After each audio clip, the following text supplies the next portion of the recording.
If you truly want to heal your avoidant partner, the first thing you must understand is this: they are not heartless, and they are not incapable of love. They just love differently. Behind that emotional distance is not a lack of care, but a deep fear. A fear of losing themselves, of being swallowed by closeness, of being rejected the moment they finally open up. Loving an avoidant partner can be one of the hardest emotional tests. You give them your love, but they seem to pull away. You try to understand them, but their walls only grow higher. And many people make the same mistake, thinking that the way to heal an avoidant is to love them harder, to chase them, to constantly reassure them that you won't leave. But that approach usually backfires, because avoidants don't heal through pressure. They heal through freedom. They open up when they feel safe, not when they feel cornered. If you want to help your avoidant partner grow, you need to learn a completely different kind of love, one that is calm, secure, and rooted in strength. The first step is to understand what you're really dealing with. Most avoidants were raised in environments where emotions were unsafe. Maybe they were criticized for crying. Maybe they were ignored when they needed comfort. Maybe they learned that love meant control or chaos. So they grew up believing that closeness equals danger. That's why your job isn't to convince them with words. It's to show them through your actions that love can be safe, that they can breathe in connection instead of suffocating in it. And that starts with patience. Healing doesn't happen overnight. You can't expect an avoidant to suddenly transform after one deep talk. But over time, your consistent presence, your calm, your steadiness, becomes proof that this love is different. You're not there to trap them. You're there to show them that intimacy doesn't have to mean losing their independence. The second key to healing an avoidant partner is mastering the balance between space and closeness. Avoidants are hypersensitive to feeling trapped. The moment they sense you're trying to pull them too close, their instincts tell them to run. So instead of chasing when they pull back, let them have space. Don't take their distance as rejection. Take it as part of their rhythm. When they withdraw, don't panic, don't beg, don't over-explain. Stay centered. Keep living your life. That's how you communicate the most powerful message an avoidant can hear. I can love you without losing myself. And paradoxically, that's when they start to move closer. When you stop chasing, you stop confirming their fear that love means pressure. You become safe. You become different. The third step is to regulate your own emotions. Avoidants retreat when things get emotionally overwhelming. Not just their emotions, but yours too. If every disagreement turns into tears, shouting, or ultimatums, their walls rise instantly. But if you can remain calm even when you're hurt, you show them that emotions don't have to equal chaos. Be the anchor. Be the calm in their storm. When you stay centered, you create a new emotional experience for them, one where they can feel, express, and connect without fear of being swallowed by it. That's when healing begins. Now let's talk about vulnerability, one of the most misunderstood tools in relationships with avoidance. Many people go to extremes. They either hide their feelings out of fear, or they overshare in ways that feel heavy and demanding. The key is balanced vulnerability. You express how you feel, but not to guilt or manipulate. You speak from truth, not from fear. Instead of saying, "You never open up, you don't care about me," say, "When you go quiet, I feel distance and I miss you. I'd love to feel close again." That kind of communication invites connection instead of demanding it. It shows them that vulnerability can exist without judgment or pressure. And that's how you slowly rewrite their beliefs about love. But here's something most people forget. Boundaries are just as healing as compassion.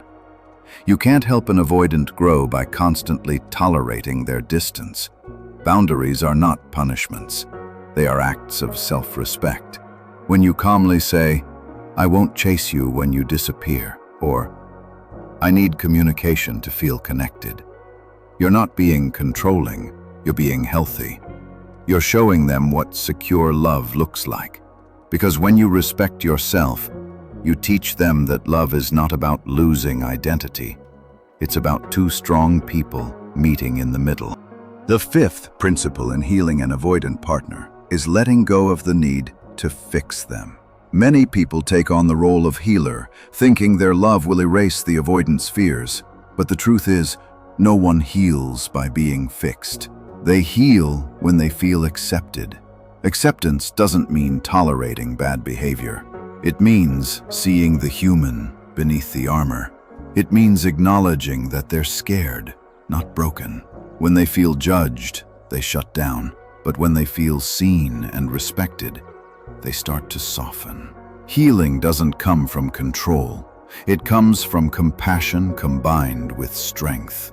And when progress happens, even in the smallest ways, celebrate it.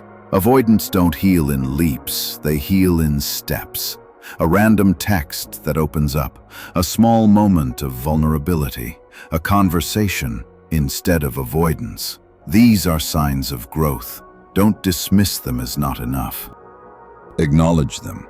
Appreciate them. Let them know you notice the effort. Because every time you validate their growth, instead of demanding more, you make healing feel rewarding instead of exhausting. But be ready, the journey won't be linear. There will be times they pull back again, times when fear takes over. Don't see that as failure. Growth for avoidance often looks like 2 steps forward, 1 step back. What matters is the direction, not the pace. Another cornerstone of healing is consistency. Avoidants expect abandonment or control, because that's what their past taught them. To heal, they need to see that you mean what you say, that you don't disappear when things get tough, that your love doesn't collapse when tested. Consistency is the medicine for their nervous system. It teaches them that love can be stable, that it doesn't have to hurt. And one more thing, don't underestimate the power of lightness. Many people take relationships with avoidance too seriously, analyzing every behavior, dissecting every silence. But avoidants heal when love feels joyful, not heavy. Laugh with them. Create moments that are fun and spontaneous. Let love feel like freedom, not therapy. When they associate connection with laughter, safety, and ease, that's when their defenses start to crumble. But here's the ultimate truth. You can't heal your avoidant partner by losing yourself. Healing only happens when both people grow. You can love them, you can support them, but you cannot carry their healing for them. Your role is to create a safe environment, built on trust, space, boundaries, and emotional maturity, so they can do their own inner work. And if they choose not to, that's not your failure. That's their path. Sometimes the most healing thing you can do is love someone without abandoning yourself. Avoidants don't heal through pressure. They heal through love that's steady but free, gentle but firm, compassionate but boundaried. And when you embody that kind of love, you become the mirror that shows them what healthy connection really feels like. A love where closeness doesn't mean suffocation, and independence doesn't mean loneliness. That's the kind of love that breaks walls. That's the kind of love that heals. So if you want to help your avoidant partner heal, don't focus on fixing them. Focus on becoming the calm, grounded, emotionally strong person who shows them what safety truly feels like. When you do that, you're not just healing the relationship. You're giving both of you a chance to experience a kind of love that finally feels like home. Because real love doesn't trap you, it frees you.